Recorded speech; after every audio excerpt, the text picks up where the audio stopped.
ಮಧ್ಯಪ್ರಾಚ್ಯ ಹಾಗೆ ಯುರೋಪ್ ರಾಷ್ಟ್ರಗಳ ಪ್ರವಾಸವನ್ನ ಮುಗಿಸಿ ಪ್ರಧಾನಿ ನರೇಂದ್ರ ಮೋದಿ ದೇಶಕ್ಕೆ ವಾಪಸ್ಸಾಗಿದ್ದಾರೆ. ಪ್ರಧಾನಿ ನರೇಂದ್ರ ಮೋದಿ ಮೊದಲಿಗೆ ಭೇಟಿಯನ್ನ ಕೊಟ್ಟಿದ್ದು ಯುನೈಟೆಡ್ ಅರಬ್ ಎಮಿರೇಟ್ಸ್ಗೆ. ಅಲ್ಲಿ ಮಹತ್ವದ ಒಪ್ಪಂದದ ಬಳಿಕ ನಾರ್ವೆ, ನೆದರ್ಲ್ಯಾಂಡ್, ಸ್ವೀಡನ್ ಹಾಗೆ ಇಟಲಿಗೆ ಭೇಟಿಯನ್ನ ಕೊಟ್ಟರು. ಪ್ರಧಾನಿಗಳ ಈ 5 ರಾಷ್ಟ್ರಗಳ ಭೇಟಿ ಭಾರತದಲ್ಲಿ ರಾಜಕೀಯವಾಗಿಯೂ ಬಹಳ ದೊಡ್ಡ ಮಟ್ಟದಲ್ಲಿ ಚರ್ಚೆಗೆ ಗ್ರಾಸವಾಯಿತು, ಟೀಕೆ ಟಿಪ್ಪಣಿಗಳಿಗೆ ಕಾರಣ ಆಯಿತು. ಆದರೆ ಈ 5 ರಾಷ್ಟ್ರಗಳ ಭೇಟಿಯ ಸಂದರ್ಭದಲ್ಲಿ ಬಹಳ ಪ್ರಮುಖವಾದಂತಹ ಒಪ್ಪಂದಗಳಿಗೆ ಸಹಿ ಹಾಕಲಾಗಿದೆ. ಭಾರತಕ್ಕೆ ಜಾಗತಿಕ ಕಂಪನಿಗಳಿಂದ ಹೂಡಿಕೆಯ ಭರವಸೆ ಹರಿದು ಬಂದಿದೆ. ಸುಮಾರು 3.5 ಲಕ್ಷ ಕೋಟಿ ಹೂಡಿಕೆಯ ಭರವಸೆ ಹರಿದು ಬಂದಿದೆಯಂತೆ. ಅಷ್ಟು ಒಪ್ಪಂದಗಳನ್ನ ಮಾಡಿಕೊಳ್ಳಲಾಗಿದೆ ಈ ಪಂಚ ರಾಷ್ಟ್ರಗಳ ಭೇಟಿಯ ಸಂದರ್ಭದಲ್ಲಿ. ಯುನೈಟೆಡ್ ಅರಬ್ ಎಮಿರೇಟ್ಸ್, ಹಾಗೆಯೇ ನಾರ್ವೆ, ಸ್ವೀಡನ್, ನೆದರ್ಲ್ಯಾಂಡ್, ಇಟಲಿ ಈ ರಾಷ್ಟ್ರಗಳಿಗೆ ಭೇಟಿ ಕೊಟ್ಟಂತಹ ಸಂದರ್ಭದ ದೃಶ್ಯಗಳನ್ನ ಗಮನಿಸ್ತಾ ಇದ್ದೀರಿ. ಪಂಚ ರಾಷ್ಟ್ರಗಳಿಗೆ ಭೇಟಿಯನ್ನ ಕೊಡ್ತಾರೆ ಪ್ರಧಾನಿ ನರೇಂದ್ರ ಮೋದಿ. ಆ 5 ರಾಷ್ಟ್ರಗಳ ಭೇಟಿಗೆ ಸಂಬಂಧಪಟ್ಟ ಹಾಗೆ ದೇಶದಲ್ಲಿ ಯಾವ ರೀತಿ ಟೀಕೆ ಟಿಪ್ಪಣಿಗಳು ವಿಪಕ್ಷಗಳಿಂದ ವ್ಯಕ್ತವಾದವು ಅನ್ನುವುದನ್ನ ಗಮನಿಸಿದ್ವಿ. ಈ ಸಂದರ್ಭದಲ್ಲಿ ಪ್ರಧಾನಿ ನರೇಂದ್ರ ಮೋದಿ ಅವರು ದೇಶದ ಜನರಿಗೆ ಹೇಳಿದ್ರು, ನೀವು ಗೋಲ್ಡ್ ಖರೀದಿ ಮಾಡಬೇಡಿ, ವಿದೇಶ ಪ್ರವಾಸ ಮಾಡಬೇಡಿ ಅಂತ ಹೇಳಿ. ಆದ್ರೆ ಪ್ರಧಾನಿ ಮಾತ್ರ 4,000-5,000 ಕೋಟಿ ಖರ್ಚು ಮಾಡಿಕೊಂಡು ಸೀದಾ ಫಾರಿನ್ ಟೂರ್ಗೆ ಹೋಗ್ಬಿಟ್ಟಿದ್ದಾರೆ ಅಂತ ಹೇಳಿ ರಾಹುಲ್ ಗಾಂಧಿ, ಮಲ್ಲಿಕಾರ್ಜುನ ಖರ್ಗೆ ಸೇರಿದಂತೆ ಹಲವು ನಾಯಕರು ಟೀಕೆಯನ್ನ ಮಾಡಿದ್ರು. ಯಾವ ಕಾರಣಕ್ಕಾಗಿ, ಯಾವ ಪುರುಷಾರ್ಥಕ್ಕಾಗಿ ಈ ಪಂಚರಾಷ್ಟ್ರಗಳ ಭೇಟಿ, ಯಾವ ಕಾರಣಕ್ಕಾಗಿ ವಿದೇಶಕ್ಕೆ ಹೋದ್ರು ಅಂತೆಲ್ಲ ಪ್ರಶ್ನೆಗಳು, ವಿರೋಧಗಳು, ಟೀಕೆಗಳು ವ್ಯಕ್ತವಾಗಿದ್ವು. ಆದರೆ ಪ್ರಧಾನಿಗಳ ಈ 5 ರಾಷ್ಟ್ರಗಳ ಭೇಟಿಯ ಕಾರಣದಿಂದಾಗಿ ಹಲವು ಮಹತ್ವದ ಒಪ್ಪಂದಗಳಾಗಿವೆ. ಭಾರತಕ್ಕೆ ಲಕ್ಷ ಕೋಟಿಯ ಹೂಡಿಕೆಯೂ ಕೂಡ ಹರಿದು ಬಂದಿದೆ. ಹಾಗಾದ್ರೆ 5 ರಾಷ್ಟ್ರಗಳ ಜೊತೆಗೆ ಭಾರತ ಮಾಡಿಕೊಂಡಂಥ ಒಪ್ಪಂದ ಏನು? ಪ್ರಧಾನಿ ನರೇಂದ್ರ ಮೋದಿಯವರ ಈ ಭೇಟಿಯ ಸಂದರ್ಭದಲ್ಲಿ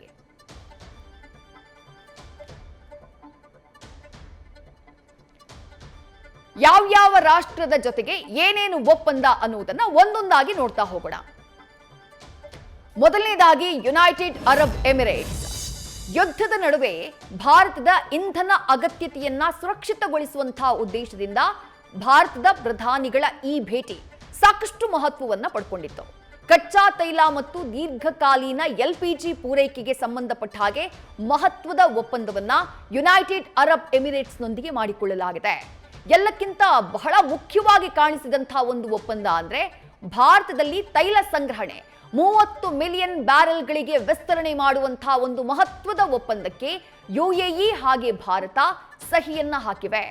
ಭಾರತದಲ್ಲಿ UAE ಕಡೆಯಿಂದ $5 ಬಿಲಿಯನ್ ಹೂಡಿಕೆಗೆ ಒಪ್ಪಂದವನ್ನ ಮಾಡಿಕೊಂಡಿದ್ದಾರೆ ಪ್ರಧಾನಿ Narendra Modi. United Arab Emirates ಯುದ್ಧ ಪೀಡಿತ ಒಂದು ರಾಷ್ಟ್ರ, ಈಗಲೂ ಕೂಡ ಇರಾನ್ನಿಂದ ಯುದ್ಧವನ್ನ ಎದುರಿಸ್ತಾ ಇರುವಂತಹ ರಾಷ್ಟ್ರ. ಅಂಥ ಸಂದರ್ಭದಲ್ಲೇ ಪ್ರಧಾನಿಗಳು UAEಗೆ ಭೇಟಿಯನ್ನ ಕೊಡ್ತಾರೆ. ಯಾಕಂದ್ರೆ ಭಾರತದಲ್ಲಿ ಜಗತ್ತಿನಾದ್ಯಂತ ಯಾವ ರೀತಿ ತೈಲದ ಬಿಕ್ಕಟ್ಟು, LPGಯ ಬಿಕ್ಕಟ್ಟು, ರಸಗೊಬ್ಬರದ ಬಿಕ್ಕಟ್ಟು ಶುರುವಾಗಿದೆಯೋ ಭಾರತದಲ್ಲೂ ಆ ಬಿಕ್ಕಟ್ಟಿದೆ. ಪೆಟ್ರೋಲ್ ಡೀಸೆಲ್ ರೇಟ್ಗಳು ಜಾಸ್ತಿ ಆಗಿದ್ದಾವೆ. ಅಂತಹ ಸಂದರ್ಭದಲ್ಲಿ ದೇಶದ ಹಿತಾಸಕ್ತಿಯ ರಕ್ಷಣೆ ಬಹಳ ಮುಖ್ಯ. ದೇಶದ ಪೆಟ್ರೋಲ್ ತೈಲ ಸಂಗ್ರಹಗಾರಗಳನ್ನ ಸ್ಟ್ರಾಂಗ್ ಮಾಡೋದು ಅಷ್ಟೇ ಮುಖ್ಯ. ಅದರ ಭಾಗವಾಗಿ UAEಗೆ ಭೇಟಿಯನ್ನ ನೀಡಿ ಮಹತ್ವದ ಒಪ್ಪಂದಗಳಿಗೆ ಸಹಿ ಹಾಕಿದ್ರು. ಮುಂದಿನ ರಾಷ್ಟ್ರ ನೆದರ್ಲ್ಯಾಂಡ್.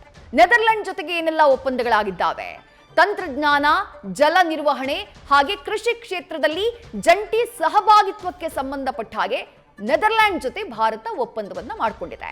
ನೆದರ್ಲ್ಯಾಂಡ್ನ ASML ಭಾರತದ ಟಾಟಾ ಎಲೆಕ್ಟ್ರಾನಿಕ್ಸ್ ಜೊತೆ ಒಪ್ಪಂದವನ್ನ ಮಾಡಿಕೊಂಡಿದೆ. ಇದು ಬಹಳ ಮಹತ್ವದ ಒಪ್ಪಂದ. ಸೆಮಿ ಕಂಡಕ್ಟರ್ಗೆ ಸಂಬಂಧಪಟ್ಟ ಹಾಗೆ $11 ಬಿಲಿಯನ್ ಸೆಮಿ ಕಂಡಕ್ಟರ್ ಪ್ಲಾಂಟ್ಗೆ ತಂತ್ರಜ್ಞಾನ ಉಪಕರಣಗಳ ಪೂರೈಕೆಗೆ ASML ಜೊತೆ ಒಪ್ಪಂದವನ್ನ ಮಾಡಿಕೊಳ್ಳಲಾಗಿದೆ.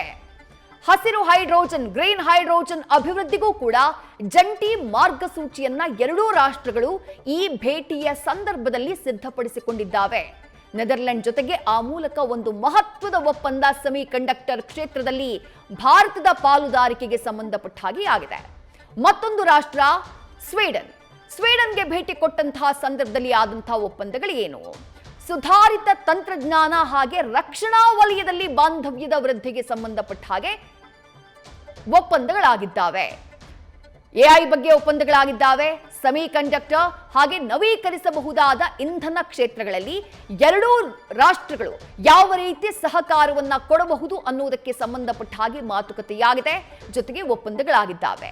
ದ್ವಿಪಕ್ಷೀಯ ಸಂಬಂಧವನ್ನ ತಂತ್ರಾತ್ಮಕ ಪಾಲುದಾರಿಕೆ ಮಟ್ಟಕ್ಕೆ ಏರಿಕೆ ಮಾಡುವುದಕ್ಕೆ ಎರಡೂ ರಾಷ್ಟ್ರಗಳು ಕೂಡ ಮುಂದಾಗಿದ್ದಾವೆ. ಮತ್ತೊಂದು ರಾಷ್ಟ್ರ ನಾರ್ವೆ. ಮೂರನೇ ಭಾರತ ನಾರ್ಡಿಕ್ ಶೃಂಗಸಭೆಗೆ ಸಂಬಂಧಪಟ್ಟ ಹಾಗೆ ಮಾತುಕತೆಯಾಗಿದೆ. ಹಸಿರು ತಂತ್ರಜ್ಞಾನ ಹಾಗೆಯೇ ಆರ್ಥಿಕ ಸಹಕಾರಕ್ಕೆ ಸಂಬಂಧಪಟ್ಟ ಹಾಗೆ ಎರಡೂ ರಾಷ್ಟ್ರಗಳ ಮಧ್ಯೆ ಒಪ್ಪಂದವಾಗಿದೆ. ಬ್ಲೂ ಎಕಾನಮಿ, ಹವಾಮಾನ ಬದಲಾವಣೆ ತಡೆ, ಆರ್ಕ್ಟಿಕ್ ನೀತಿ ಚರ್ಚೆಯನ್ನ ಮಾಡಲಾಗಿದೆ. ಪ್ರಧಾನಿ ಮೋದಿ ಅವರಿಗೆ ಈ ಸಂದರ್ಭದಲ್ಲಿ ನಾರ್ವೆಯ ಅತ್ಯುನ್ನತ ನಾಗರಿಕ ಗೌರವವನ್ನು ನೀಡಿ ಸನ್ಮಾನವನ್ನ ಕೂಡ ಮಾಡಲಾಯಿತು. Grand cross of the royal Norwegian order of merit ಈ ಪ್ರಶಸ್ತಿಯನ್ನ, ಈ ಪುರಸ್ಕಾರವನ್ನ ಪ್ರಧಾನಿ ನರೇಂದ್ರ ಮೋದಿ ಅವರಿಗೆ ನೀಡಲಾಯಿತು. ಈ ಭೇಟಿಯ ಸಂದರ್ಭದಲ್ಲಿ ಕೆಲ ರಾಷ್ಟ್ರಗಳ ಮುಖ್ಯಸ್ಥರು ಆಡಿದಂತಹ ಮಾತುಗಳನ್ನ ನೀವು ಗಮನಿಸಿರಬಹುದು. ಭಾರತ ಒಂದು ಮಧ್ಯಮ ಶಕ್ತಿಯಲ್ಲ, ಭಾರತ ಈಗ ಒಂದು ಪವರ್ಫುಲ್ ಶಕ್ತಿಯಾಗಿ ಬೆಳೆದಿದೆ.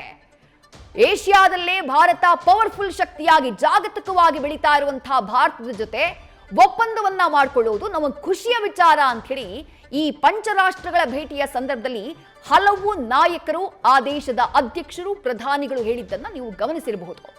ಮತ್ತೊಂದು ರಾಷ್ಟ್ರ ನಿನ್ನೆ ಪ್ರಧಾನಿ ನರೇಂದ್ರ ಮೋದಿ ಭೇಟಿಯನ್ನ ಕೊಟ್ಟಿದ್ದು ಇಟಲಿಗೆ ಭೇಟಿಯನ್ನ ಕೊಟ್ಟರು.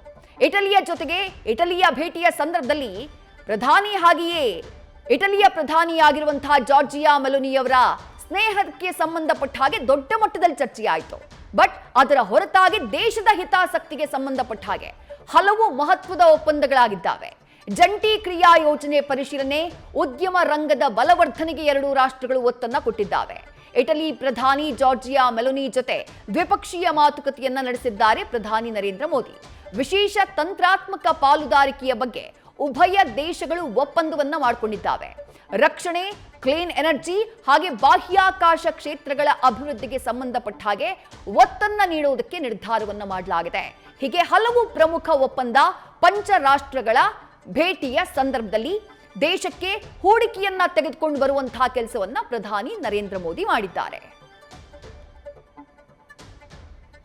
ಇನ್ನು ಪ್ರಧಾನಿ ನರೇಂದ್ರ ಮೋದಿ ಅವರು ಕೊಟ್ಟಂತಹ ಗಿಫ್ಟ್, ಆ ಗಿಫ್ಟ್ ಬಗ್ಗೆ ಬಹಳ ಚರ್ಚೆಯಾಗ್ತಾ ಇದೆ.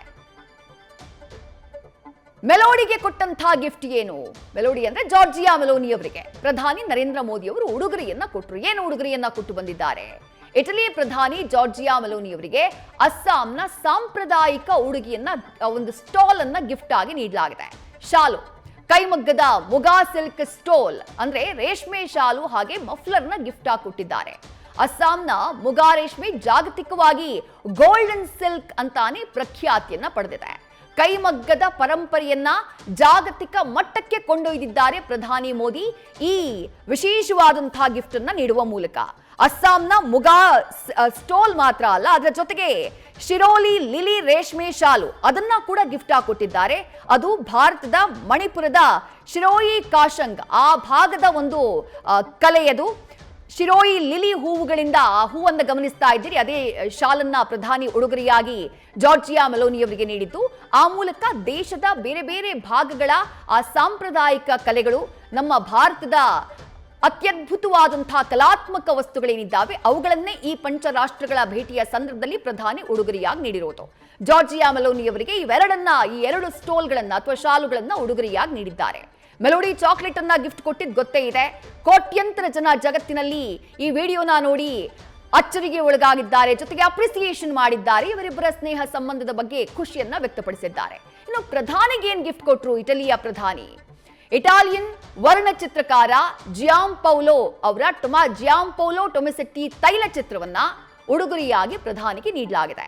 ಭಾರತದ ವಾರಣಾಸಿಯ ಸುಂದರ ತೈಲ ಚಿತ್ರವನ್ನ ಪ್ರಧಾನಿ ಮೋದಿ ಅವರಿಗೆ ಉಡುಗೊರೆಯಾಗಿ ಕೊಟ್ಟಿದ್ದಾರೆ ಜಾರ್ಜಿಯಾ ಮೆಲೋನಿ. ಹಾಗಂತ ಇಟಲಿ ಪ್ರಧಾನಿ ಮಾತ್ರ ಗಿಫ್ಟ್ ಕೊಟ್ಟಿದ್ದಲ್ಲ ಪ್ರಧಾನಿ ನರೇಂದ್ರ ಮೋದಿ ಅವರು. ಯಾವ್ಯಾವ ರಾಷ್ಟ್ರಕ್ಕೆ ಹೋದ್ರೋ ಆ ಎಲ್ಲ ರಾಷ್ಟ್ರಗಳ ಮುಖ್ಯಸ್ಥರಿಗೆ ಉಡುಗೊರೆಯನ್ನ ಕೊಟ್ಟಿದ್ದಾರೆ.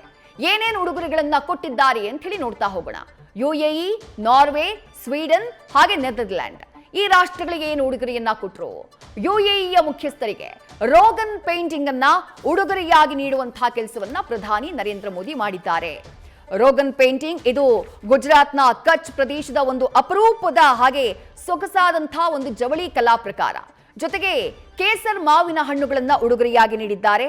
ಇದು ಭೌಗೋಳಿಕ ಸೂಚ್ಯಂಕದ ಟ್ಯಾಗ್ ಅನ್ನ ಹೊಂದಿರುವಂತಹ ಮಾವಿನ ಹಣ್ಣು. ಗುಜರಾತ್ನ ಮಾವಿನ ಹಣ್ಣುಗಳ ರಾಣಿ ಅಂತ ಹೇಳಿ ಇದನ್ನ ಕರೆಯಲಾಗುತ್ತೆ. ಗುಜರಾತ್ನ ಜುನಾಗಢ್ ಮೂಲ ಇದ್ರದ್ದು. ಅದರ ಜೊತೆಗೆ ಮೇಘಾಲಯದ ಅನನಾಸ್ ಅನ್ನ ಕೂಡ ಕೊಟ್ಟಿದ್ದಾರೆ. ಮೇಘಾಲಯದ ಅನನಾಸ್ GI ಟ್ಯಾಗ್ ಪಡೆದಿರುವಂತಹ ಅನನಾಸ್ ಜಗತ್ತಿನಲ್ಲೇ ಅತ್ಯುತ್ತಮವಾದಂತಹ ಅನನಾಸ್ ಅನ್ನುವಂತಹ ಹೆಸರನ್ನ ಪಡ್ಕೊಂಡಿದೆ. ಇನ್ನು ನಾರ್ವೆಯ ಮುಖ್ಯಸ್ಥರಿಗೆ ಅಲ್ಲಿ ಭೇಟಿಯನ್ನ ಕೊಟ್ಟಂತಹ ಸಂದರ್ಭದಲ್ಲಿ ಅಲ್ಲಿನ ಗಣ್ಯರಿಗೆ ಪ್ರಧಾನಿ ಕೊಟ್ಟಂತಹ ಉಡುಗೊರೆ ಏನು ಅಂದ್ರೆ ಒಡಿಶಾದ ಕಟಕ್ನ ವಿಶ್ವ ಪ್ರಸಿದ್ಧ ತಾರಕಾಸಿಯನ್ನ ಉಡುಗೊರೆಯಾಗಿ ಕೊಟ್ಟಿದ್ದಾರೆ. ತಾಳೆಗರಿ ಪಟ್ಟಚಿತ್ರವನ್ನ ಉಡುಗೊರೆಯಾಗಿ ಕೊಟ್ಟಿದ್ದಾರೆ. ಜೊತೆಗೆ ಕಲಂಕಾರಿ ಪೇಂಟಿಂಗ್ ಅನ್ನ ಕೂಡ ಉಡುಗೊರೆಯಾಗಿ ಕೊಟ್ಟಿದ್ದಾರೆ. ದೇಶದ ಬೇರೆ ಬೇರೆ ಭಾಗಗಳ ಒಂದು ಜಾನಪದ ಕಲೆ ಅಥವಾ ಅಲ್ಲಿನ ಕಲಾ ಪ್ರಕಾರಗಳು ಇವೆಲ್ಲವೂ ಕೂಡ. ಜೊತೆಗೆ ಸ್ವೀಡನ್ಗೆ ಭೇಟಿಯನ್ನ ಕೊಟ್ಟಂತಹ ಸಂದರ್ಭದಲ್ಲಿ ಡೋಕ್ರಾ ಆರ್ಟ್ ಕಲಾಕೃತಿಯನ್ನ ಉಡುಗೊರೆಯಾಗಿ ನೀಡಿದ್ದಾರೆ. ಅಸ್ಸಾಂನ ಮುಗಾ ಸಿಲ್ಕ್ ಶಾಲನ್ನ ಉಡುಗೊರೆಯಾಗಿ ನೀಡಿದ್ದಾರೆ. ಹಾಗೆ ಕೇರಳದ ಸಾಂಪ್ರದಾಯಿಕ ಹಿತ್ತಾಳೆ ದೀಪವನ್ನ ಕೂಡ ಉಡುಗೊರೆಯಾಗಿ ಕೊಟ್ಟಿದ್ದಾರೆ. ನೆದರ್ಲ್ಯಾಂಡ್ಗೆ ಭೇಟಿಯನ್ನ ಕೊಟ್ಟಂತಹ ಸಂದರ್ಭದಲ್ಲಿ ಜೈಪುರದ ಬ್ಲೂ ಪಾಟರಿಯನ್ನ ಉಡುಗೊರೆಯಾಗಿ ನೀಡಿದ್ದಾರೆ. ಮೀನಾಕರಿ ಹಾಗೆ ಕುಂದನ್ ಕಿವಿ ಓಲೆಗಳನ್ನ ಉಡುಗೊರೆಯಾಗಿ ನೀಡಿದ್ದಾರೆ. ಮಧುಬನಿ ಪೇಂಟಿಂಗ್ ಅನ್ನ ಉಡುಗೊರೆಯಾಗಿ ನೀಡಿದ್ದಾರೆ. ಸದ್ಯ ಸೋಷಿಯಲ್ ಮೀಡಿಯಾದಲ್ಲಿ ಪ್ರಧಾನಿ ನರೇಂದ್ರ ಮೋದಿ ಅವರು ಪಂಚ ರಾಷ್ಟ್ರಗಳ ಮುಖ್ಯಸ್ಥರು ಹಾಗೆ ಅವರ ಪತ್ನಿಯರು ಅಲ್ಲಿನ ಯುವರಾಜ ಯುವರಾಣಿಯವರು ಏನಿದ್ದಾರೋ ಅವರಿಗೆ ಕೊಟ್ಟಂತಹ ಈ ಉಡುಗೊರೆಗಳಿದೆಯಲ್ಲ, ಈ ಉಡುಗೊರೆ ಸಿಕ್ಕಾಪಟ್ಟೆ ಸದ್ದು ಮಾಡ್ತಾ ಇದೆ. ಅಂದ್ರೆ ಸುಮ್ಮನೆ ಕೊಟ್ಟಂತಹ ಗಿಫ್ಟ್ ಅಲ್ಲ, ಭಾರತದ ಅಸ್ಮಿತೆ, ಭಾರತದ ಬೇರೆ ಬೇರೆ ಭಾಗ ಬೇರೆ ಬೇರೆ ಹಳ್ಳಿಗಳ ಕಲಾ ಪ್ರಕಾರಗಳು ಏನಿದ್ದಾವೆ ಅದನ್ನ ಜಾಗತಿಕ ಮಟ್ಟಕ್ಕೆ ಈ ಮೂಲಕ ಕೊಂಡೊಯ್ಯುವಂತಹ ಪ್ರಯತ್ನವನ್ನ ಪ್ರಧಾನಿ ನರೇಂದ್ರ ಮೋದಿ ಅವರು ಮಾಡಿದ್ದಾರೆ. ನ್ಯೂಸ್ ಫಸ್ಟ್ ನಿರ್ಭೀತಿಯಿಂದ ನಿಮ್ಮ ಪರವಾಗಿ.